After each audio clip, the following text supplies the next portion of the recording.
Hello, in this video we're going to look at a utility function that has both a private good and public good in it. We're going to solve for the optimal quantity of the public good when we're dealing with end consumers that have the following utility function as illustrated here. There are end consumers, each with utility given by. Beta here is just going to be a parameter that's going to be greater than 0, and that differs for each consumer. Good X is a public good and priced at $1. Good Y is the private good, so that is subscripted here with an I because that could differ for each consumer, and is priced at $1. What is the optimal quantity of the public good? X. We're going to solve for consumer I's inverse demand for the public good.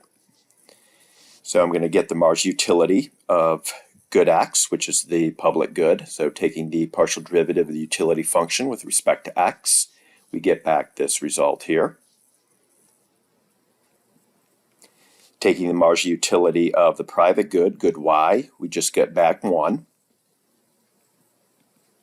Setting up the utility maximizing condition, where the marginal rate of substitution equals the ratio of the prices, where the marginal rate of substitution is the marginal utility of good X divided by the marginal utility of good Y. So here we have the marginal utility of good X, and remember the marginal utility of good Y is just 1. And remember the price of good Y is 1, so I'm going to make that substitution. So we got just the price of good X, the public good here on the right-hand side. So now we're going to vertically sum up this demand curve here, that is the inverse demand, to calculate the marginal social benefit curve. So there are end consumers, so as a result we're going to get this result right here. For the optimal quantity of the public good, we're going to set the marginal social benefit equal to the marginal cost of the public good, which is its price of $1. So marginal social benefit equals the marginal cost.